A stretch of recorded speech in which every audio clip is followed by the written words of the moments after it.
The Rookie Season 8 Episode 4 Promo, Cut and Run. When Nolan and Bailey see a murder in public while out in the city, they act right away to try to identify the perpetrator. In the meantime, Wesley and Angela are making a significant life choice that could have an impact on their future. From our viewpoint, it's evident that the producers are attempting to offer Nolan and Bailey something they can collaborate on, even if it's absolutely horrible to see a murder in public. We are aware that it can occasionally be difficult because she works at a different job, but this could also demonstrate how John functions outside of his daily life with so many familiar faces at the force.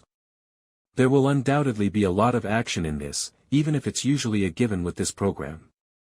There are a couple of things that you should go ahead and note entering the Rookie Season 8 Episode 4, starting with the fact you'll be seeing it at a different time than you're used to. ABC has already announced that come January 26th, the Nathan Fillion police drama is going to be moving to Monday nights, where it will be airing after new episodes of American Idol.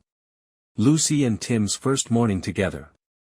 Chinford appears to be doing well as well, primarily due to their improved communication. When she's not completely unpacked, their house doesn't feel like theirs, but Tim isn't pouting about it. Additionally, Lucy has Tim completely enthralled. It shouldn't have worked for her to come home, tell him she agreed that they needed to get rid of all the boxes, and then say she would watch over him while he did so. However, it did because he is currently completely enamored. If she had been able to fully explain her day and how this case caused her to revisit her pain, it would have been the only thing I would have enjoyed. However, if she isn't willing to talk about it, I guess I have to stick to what I said. She doesn't really owe it to anyone, not even. A powerful case leaves Lucy revisiting trauma. When they make a strong argument that keeps you interested, those are some of the best episodes in this series. In the Rookie Season 8 Episode 3, a courageous young woman named Samantha and David Krumholtz's portrayal of evil as Ezra encountered a horrible ordeal. Seth was unexpectedly reintroduced during the hour, though perhaps that's not such a bad thing. The show's dark cases are some of its greatest parts, and this one was undoubtedly dark. It reminded me of something from Criminal Minds' early seasons, and I will always give my full attention to any series that has that kind of intensity.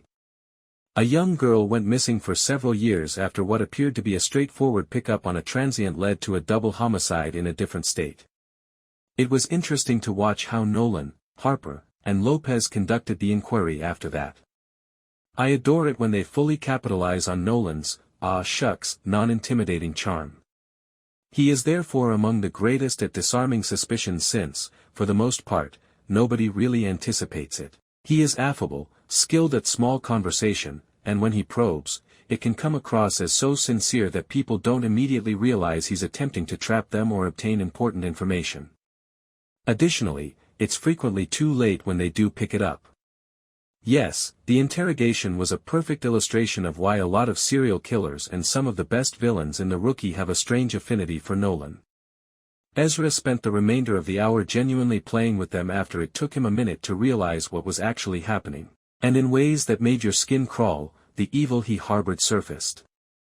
While Lucy and Selena were researching that motel room, the motel manager appeared to tremble and readily divulged the room number, demonstrating just how unsettling Ezra was. It's where they met Samantha, and my goodness, I felt so sorry for that little girl.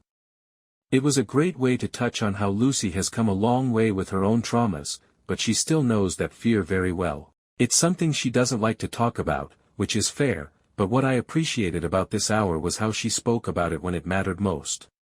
Her entire life changed when Ezra took her, and the Rookie used her story to dig into the complexities of trauma and how people respond to it.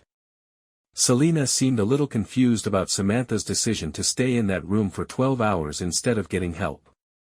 People, not even those close to you, are entitled to your trauma or your stories. However, it's important to connect with a child trauma survivor by becoming the embodiment of what she can be and demonstrating that it is possible to overcome adversity.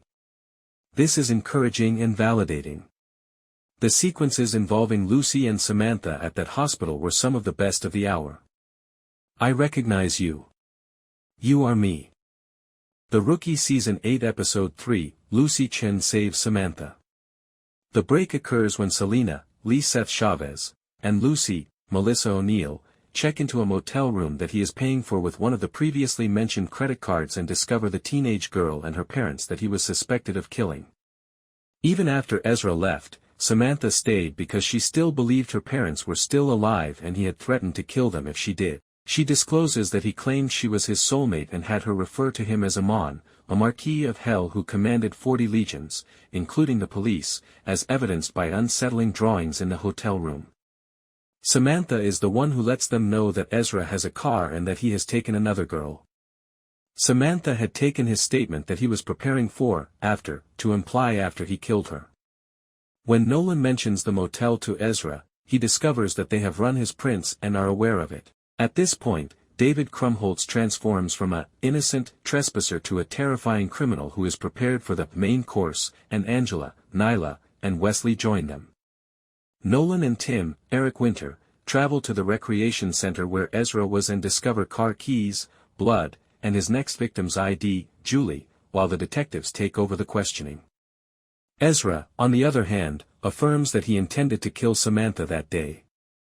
Knowing that he will never receive a lighter sentence, he will only provide Julie's location if he may bid Samantha farewell.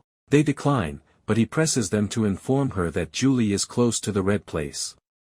When Samantha hears Lucy and Selena say that, she becomes alarmed, locks the door to her hospital room, and stabs herself with a needle. After telling her that the police were working with him, Ezra managed to accomplish the very thing they didn't want him to. He re-traumatized her by making her listen to them speak in his own tongue.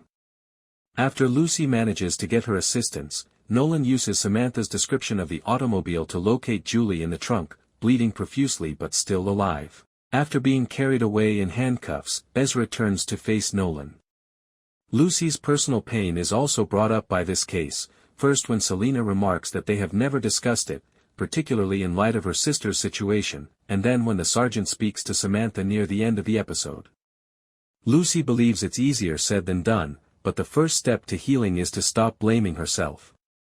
She describes how, during her rookie year, she went on a date with a man who abducted her. The details are a lot, she says, and she felt she was going to die, and she probably would have in 5 more minutes. She spent months obsessing over her time with him before to his drug use and how she ought to have responded.